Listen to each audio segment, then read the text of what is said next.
पुराण में से आप उसको स्मरण कर सकते। काय में से? विष्णु पुराण से। एक पात्र में देसी गाय का दूध, जल उसमें रखकर, और आपके यहाँ अगर लड्डू गोपाल हो, यदि आपके घर में ठाकुर जी हो, लड्डू गोपाल हो, विष्णु जी का कोई स्वरूप हो, श्री हरि का कोई स्वरूप हो, तो उस पर शुक्रवार के दिन आप संध्या के समय पर दुर्वा डालकर, उस दुर्वा से अगर लक्ष्मी जी के नामों का 108 बार उच्चारण कर कर, घी का दिया लगाकर, कैसर के चावल साथ में रखकर केवल उस जल का और दूध का मात्र छींटा देते हो, तो उसके घर में कभी लक्ष्मी की कमी नहीं आ सकती, संपदा बढ़ती चली जाती है। 108 बार लक्ष्मी के नाम का मात्र उच्चारण कर लेने पर, भगवान विष्णु के चरणारविंद पर, भगवान विष्णु के चरणों पर केवल उस दुर्वा का, जल का, दूध का सींचन कर देने से भी लक्ष्मी की वृद्धि होती है। तो रावण संहिता अगर किसी ने पढ़ी हो तो उसको मालूम होगा, रावण संहिता में 4 तरह के तिलक का महत्व होता है। कितने तिलक? 4। उन 4 तिलक में सर्वश्रेष्ठ तिलक रावण बताता है। एक तिलक सर्वश्रेष्ठ है, वो है दुर्वा। जो दुर्वा होती है, उस दुर्वा को जलाकर उसकी भस्म तैयार कर कर उसमें गाय का, श्वेत गाय, कौन सी गाय? सफेद। उस गाय के शरीर पर कोई दाग ना, उसके शरीर पर पूर्ण तरह से श्वेत हो, ना लाल उसमें कोई धब्बा हो, ना काला धब्बा हो, ना कोई कलर हो, बस केवल श्वेत।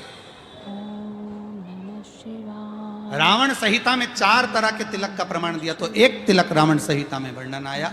एक तिलक का जो व्याख्यान वर्णन किया गया, उसमें दुर्वा को जलाकर, राख कर कर, भस्म बनाकर, उसमें गाय का घी, देसी गाय का घी मिलाकर, और उसका बिंदी, उसका तिलक मस्तक पर लगाकर या नैनों में सुरमा लगाकर, जो व्यक्ति जिस किसी से मिले वो उसका हो जाए। उस दुर्वा में इतना प्रबलता आ जाती है, अमृत तत्व जुड़ा हुआ दुर्वा की। रावण संहिता में 4 तिलक बताएं, उसमें से सबसे 4 तिलक में अलग अलग, एक बेलपत्री की जड़ का तिलक है, एक आंकड़े की जड़ का तिलक है। रावण संहिता में 4 तिलकों का वर्णन है, उसमें मुख्य है सबसे ज्यादा।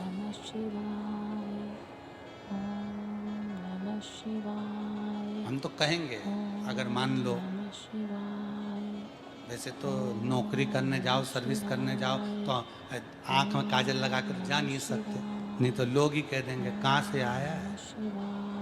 मालूम पड़े तुम नौकरी के लिए इंटरव्यू देने जाओ और आंखों में काजल लगा के चले जाओ, तो फिर भी एक प्रयास करना, फिर भी एक प्रयास करना, उस दुर्वा का जो काजल बनाओ, मूछे हो, दाढ़ी हो, कहीं कहीं पर भी उसकी एक बिंदी लगा कर चले जाओ, वो असर करेगी और आपको वो जॉब मिल ही जाएगा, ये पक्का है। उसमें आकर्षण हो, दुर्वा आकर्षण का केंद्र करती है। आपको कभी आपके नयनों में दर्द हो रहा हो, जलन हो रही हो, तो आप दुर्वा, हरी भरी जहाँ दुर्वा हो, वहां थोड़ी देर चलने का प्रयास करिएगा, आपके नेत्रों का विकार समाप्त हो जाएगा। दुर्वा में वो एक सुख है, वो अमृत छुपा हुआ, और एक बार का अमृत नहीं, 5 बार का अमृत दुर्वा के।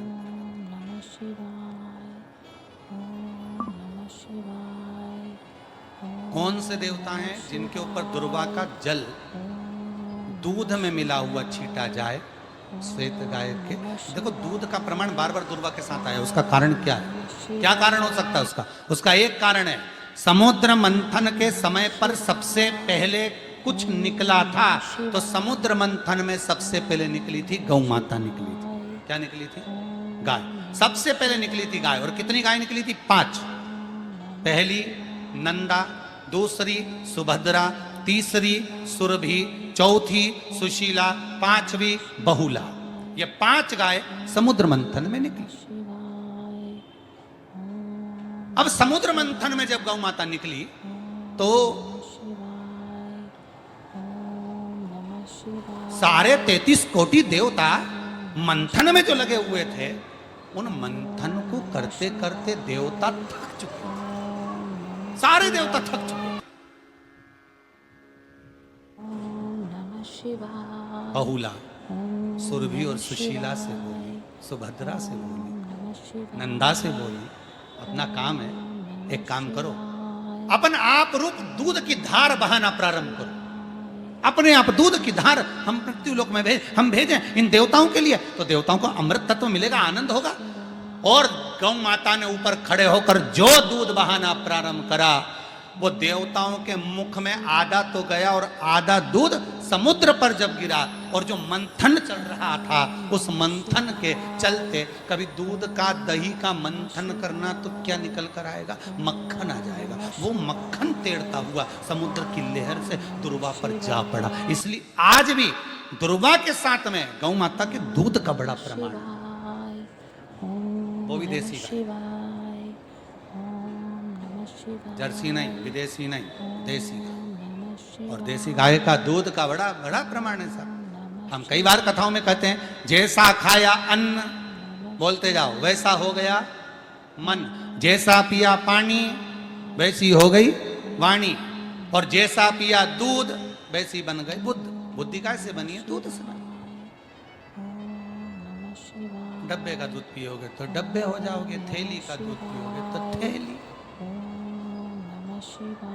बोतल का दूध पियोगे तो बोतल। दूध का बड़ा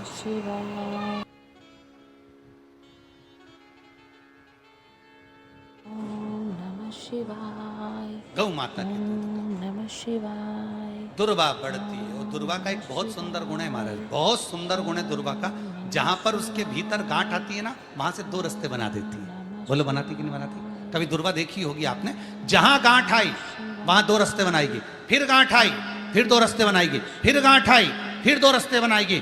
दुर्वा का क्रम ऐसा है कि हम भगवान को दुर्वा क्यों देते हैं, उसका कारण यह है कि मान लो, हे परमात्मा, हे शंभु, हे गणेश, हे प्रभु नारायण, अगर मान लो मेरा एक रास्ता चलते चलते गांठ पड़ जाए, एक रास्ता मेरा बंद हो जाए, तो वहां से मेरे दूसरे रास्ते खोल देना। इसलिए दुर्वा भगवान को समर्पित करी जाती है। दुर्वा को समर्पित करने का क्रम ही यही है कि मेरे मार्ग खुल जाए, मेरी राह खुल जाए, मेरा मार्ग चारों तरफ खुलता चले। दुर्वा नीचे की ओर चलते चलते मार्ग खोलती चली।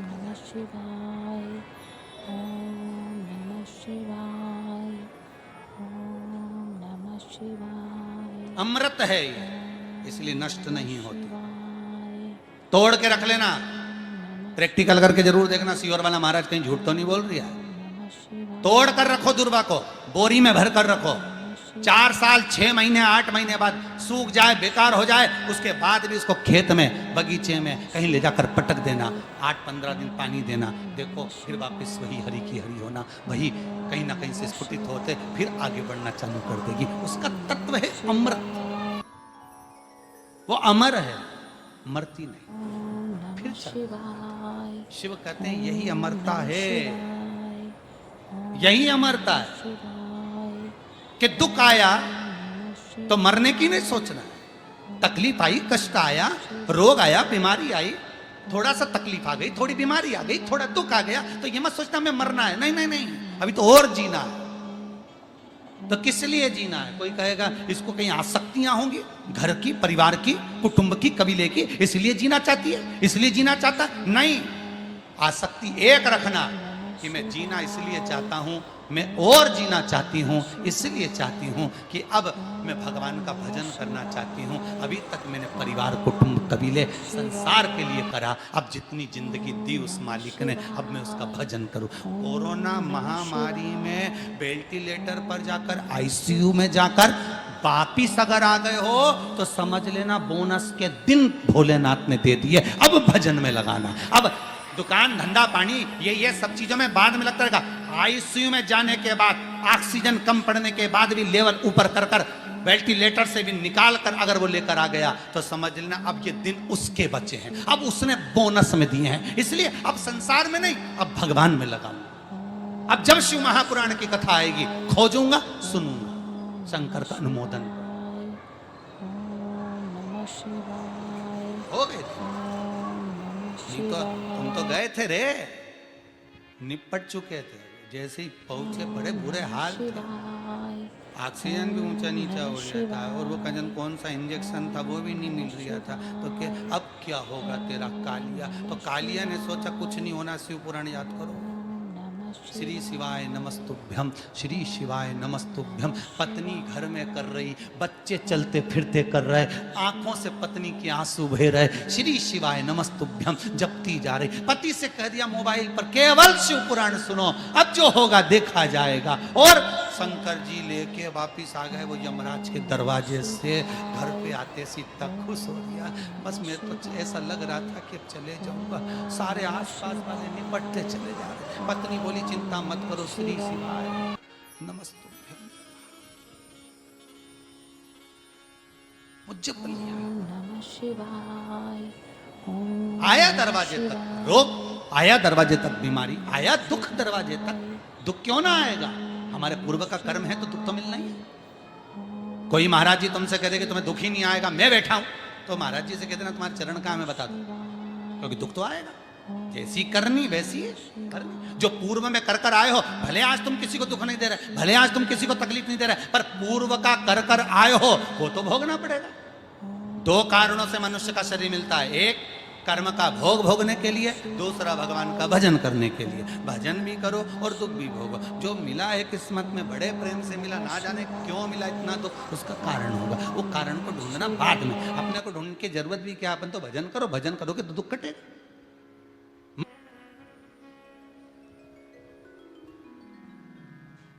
ओम नमः शिवाय, ओम नमः शिवाय, ओम नमः शिवाय। दुर्वा ओम नमः शिवाय। भगवान विष्णु को चढ़े, दुर्वा गणेश जी को चढ़े, दुर्वा शिव जी को चढ़े, दुर्वा ब्रह्मा को चढ़े, दुर्वा इंद्र को चढ़े, दुर्वा पितरों को चढ़े।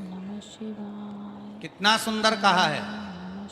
जिसके घर में पितृदोष प्रबल होता है, बहुत प्रबल पितृदोष है, तो उसके घर के जहां पानी का मटका रखा था, पितृदोष मालूम है ना? पितृदोष का लक्षण क्या होता है? 1 रुपए कमाओ, 1.25 रुपए खर्च हो, समझ लेना पितृदोष।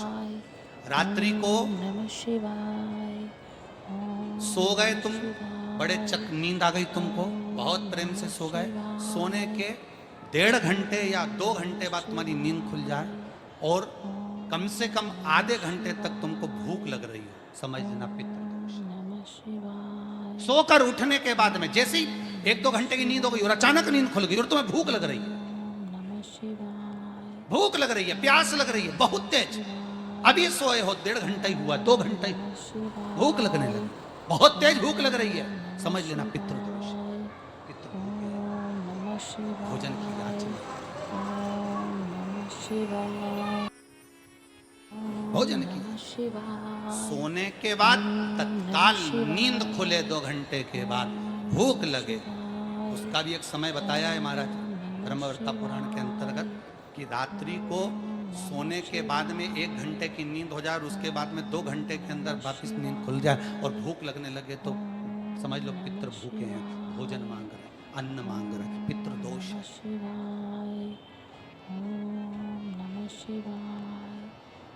पितृदोष का कुछ कुछ वर्णन किया गया। घर में एक पात्र के चक्कर में, एक बेडशीट के चक्कर में, एक सामान के चक्कर में विवाद हो रहा है तो समझ लो पितृदोष। 1 रुपया कमाया, 1.25 खर्च हो रहा है, पितृदोष। घर में एक बीमार, दूसरा फिर बीमार हो गया, तीसरा फिर बीमार हो गया, एक ठीक हुआ, एक बीमार हुआ, पितृदोष है। पितृदोष का भाव तो उसके लिए करना क्या है? शिव महापुराण की कथा कहती है सुंदर, गणेश जी का चरित्र वर्णन करता है स्कंद पुराण कहती है, विष्णु पुराण कहती है कि दुर्वा 21 दुर्वा की गांठ बनाकर, 7 गांठ 21 दुर्वा की बनाकर जो अपने पितरों का मटका, मटका मतलब परिंडा, हंडा, जो भी पानी का भरते हो, उसके नजदीक में मात्र एक कटोरी में चावल रखकर उसमें अगर दुर्वा रख देता है तो मात्र 5 या 7 दिन में पितृदोष समाप्त होना प्रारंभ हो जाता है। उसके घर में लक्ष्मी की वृद्धि होने लगती है, सुख शांति अपने आप आने लगती है, उसका क्लेश समाप्त हो जाता है। दुर्वा में वो गुण है जो पितृ भी उसका भाग अमृत तत्व प्राप्त करना चाहता है, अमृत नमः शिवाय। और सरल भाषा में समझिए, जिसकी फैक्ट्री नहीं चल रही हो, फैक्ट्री में बार बार कुछ तकलीफ आ रही हो, गाड़ियां नहीं चल रही हो, 4 व्हीलर गाड़ियां ले रखी है, कभी ट्रक गड़बड़ हो रहा है, कभी ट्रक में ये हो रहा है, कभी गाड़ी में ये हो रहा है, कभी बस में ये हो रहा है, बस एक काम करना, दुर्वा का